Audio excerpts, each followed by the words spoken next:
अस्सलामुअलैकुम dear first year. आज हम थर्ड चैप्टर स्टार्ट कर रहे हैं और इसका हमारा फर्स्ट लेक्चर है। आज गैसेस है ये चैप्टर हमारा। गैसेस में जो टॉपिक हमने आज स्टार्ट करना है, स्टेट्स ऑफ मैटर। आपको पता है मैटर या मादा जो है इसकी 4 स्टेट्स हैं, सॉलिड, लिक्विड, गैस और प्लाज्मा। ठीक है, आप ये तो जानते ही हैं कि जिस अर्थ पे हम रह रहे हैं वहाँ हमें अपने इर्द गिर्द सबसे ज़्यादा जो स्टेट नज़र आ रही है दैट इज़ सॉलिड स्टेट। लेकिन इन चारों स्टेट्स में से सॉलिड, लिक्विड, गैस और प्लाज्मा में से सबसे कम कौन सी स्टेट अवेलेबल है? That is liquid. और इसकी रीज़न क्या है? इसकी रीज़न ये है कि लिक्विड स्टेट जो है वो उसके सब्सटेंसेस जो हैं वो सिर्फ एक नैरो रेंज ऑफ टेम्परेचर और प्रेशर के अंदर एग्जिस्ट कर सकते हैं। उससे आगे और पीछे वो दूसरी स्टेट्स में कन्वर्ट हो जाते हैं। लिहाजा सबसे कम जो स्टेट अवेलेबल है हमें वो लिक्विड्स है। अब हम बारी बारी इन सब स्टेट्स की प्रॉपर्टीज़ को देखते हैं, यानी लिक्विड्स की, सॉलिड्स की और गैसेस की। ठीक है, प्लाज्मा हम एंड में स्टडी करेंगे। Properties of gases. गैसेस जो हैं, जैसे आप बचपन से पढ़ते आ रहे हैं कि इनका कोई डेफिनेट वॉल्यूम नहीं होता, जितनी अवेलेबल स्पेस हो उसको ऑक्यूपाई कर लेते हैं। इसके अलावा वॉल्यूम, ये जो कंटेनर जिस शेप का होगा उस शेप में आ जाएंगी, यानी वही वॉल्यूम इनका होगा जो कंटेनर का वॉल्यूम होगा। उसके बाद मतलब कि अपनी इनकी कोई शेप नहीं है, कंटेनर की शेप अटेन कर लेंगे। डेंसिटीज़ इनकी बहुत लो होती हैं। लिक्विड्स और सॉलिड्स की डेंसिटीज़ इनसे काफ़ी ज़्यादा होती हैं। ठीक है, इसीलिए अगर लिक्विड के अंदर गैस मौजूद हो तो ये बबल की सूरत में ऊपर राइज करके ऊपर आ जाता है हमेशा। ठीक है, फोर्थ प्रॉपर्टी इसकी, ये डिफ्यूजन और एफ्यूजन की प्रॉपर्टी शो करते हैं। ये प्रॉपर्टी सॉलिड्स के अंदर आपको बहुत ही कम नज़र आएगी। हाँ, ये लिक्विड्स के अंदर भी आपको नज़र आती है, लेकिन सबसे ज़्यादा ये प्रॉपर्टी यानी डिफ्यूजन और एफ्यूजन जो है वो गैसेस में है, यानी हाई कंसनट्रेशन से लो कंसनट्रेशन की तरफ मूव करना, because they have very large empty spaces between them. उसके बाद अगली नेक्स्ट प्रॉपर्टी इनके अंदर है कंप्रेसिबिलिटी, कि क्योंकि इनके दरमियान स्पेसेस बहुत ज़्यादा हैं, लार्ज एम्प्टी स्पेसेस मौजूद हैं, तो प्रेशर अप्लाई करने पर कंप्रेस किए जा सकते हैं इजीली। ठीक है, और सिक्स प्रॉपर्टी ये है कि हीट करने पर इनको एक्सपैंड किया जा सकता है, यानी इनका वॉल्यूम इंक्रीज किया जा सकता है। लिक्विड और सॉलिड्स को अगर इसके मुकाबले में देखें तो उनके अंदर कोई ख़ास इंक्रीज नज़र नहीं आती हमें वॉल्यूम में जब उनको हीट करते हैं हम।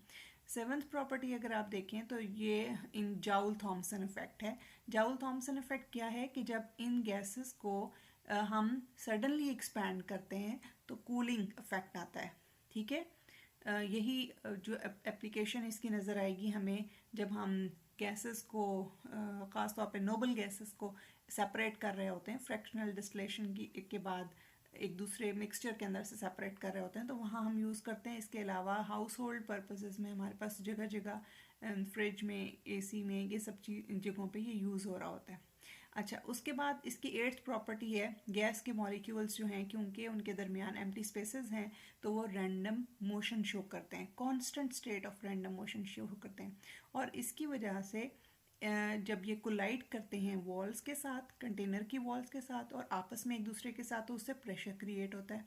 ये प्रेशर जो है ये नंबर ऑफ कोलिजन्स पे बेस कर रहा होता है। जितने नंबर ऑफ कोलिजन ज़्यादा होंगे उतना प्रेशर भी ज़्यादा एक्सर्ट करेगी गैस।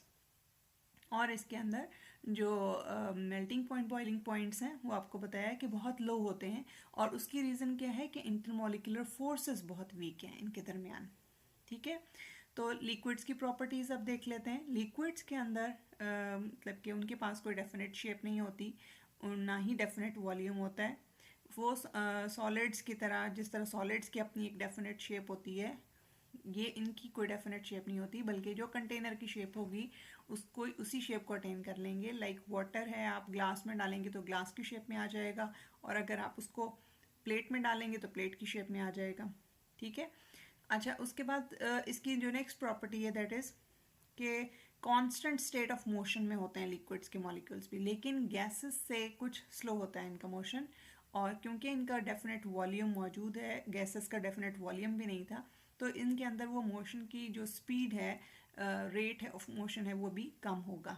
ठीक है, और ये मोशन जो है इसी की वजह से यहाँ पे हमें दो प्रॉपर्टीज़ नज़र आती हैं, एक एवेपोरेशन और दूसरी डिफ्यूजन।